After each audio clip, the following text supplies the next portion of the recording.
You're not gonna believe me when I tell you this is real, and you're gonna believe me even less when I tell you the plot is literally making money by selling out, but there's a Hello Kitty Steins visual novel you can play for free right now. I think the most impressive thing about this is that it even exists in the first place.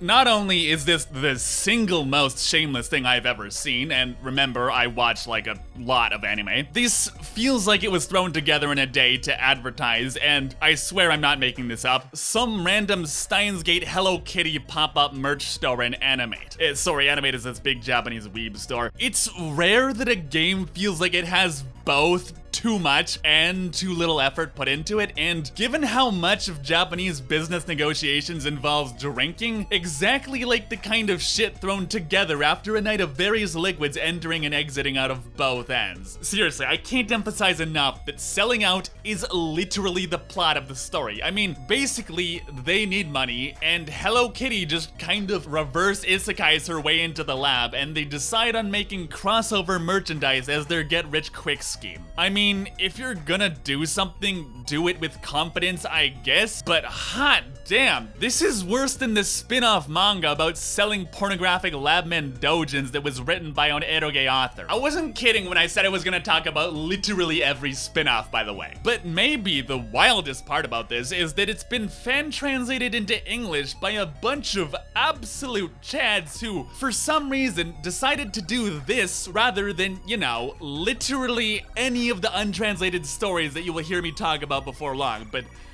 whatever.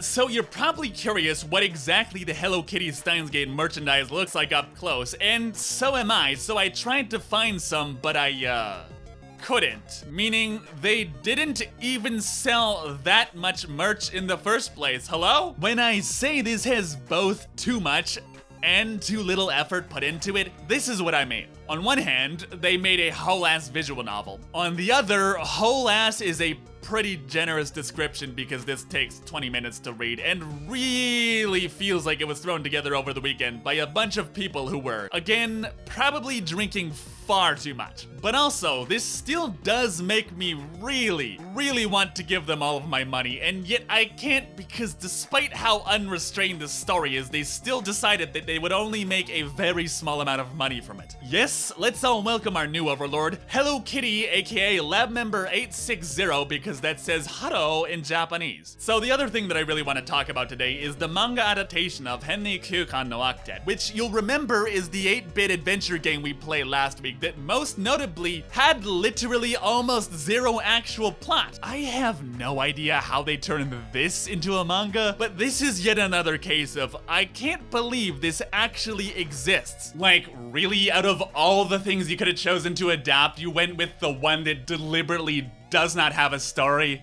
I'd say show some restraint, but then I realized just how many manga I bought to make these videos, and then I started sweating a little. But I mean, you did cancel more than one manga with like actual literary merit, so I mean like, guys. But you know, the thing about this manga is that it is, to my delightful surprise, actually not total shit. See, if the original game was silly, this is silly times 2, because the author apparently realized that adapting this into a manga was probably the single dumbest job of his career and just kind of had fun with it. Like, in the game, when you find Moeka sitting on the stairs and staring at her phone, to get past her to get to the capsule machines, you have to type in the wait command 4 times until she falls asleep. This would obviously be the world's dumbest and most boring manga, and while this is questionably lame in the game, the author here had Okabe go on this insane Shunibyo tirade until she gets scared and runs away, and also she's inexplicably part of Interpol or something. Yes, the word restraint appears to not have existed in the author's vocabulary, what with it being replaced by the phrase, fuck it, why not, as we can observe in the part where Okabe sticks his head in between Kurisu's legs, because in the manga adaptation, he feels up her thighs while he's at it, so that's exciting. Although, okay, I have to mention, while he deserves praise for addressing most of the criticisms I have with the game, or at least he did about as well as could be expected, seriously, you got him to write a manga that has no plot, that's just fucking stupid. I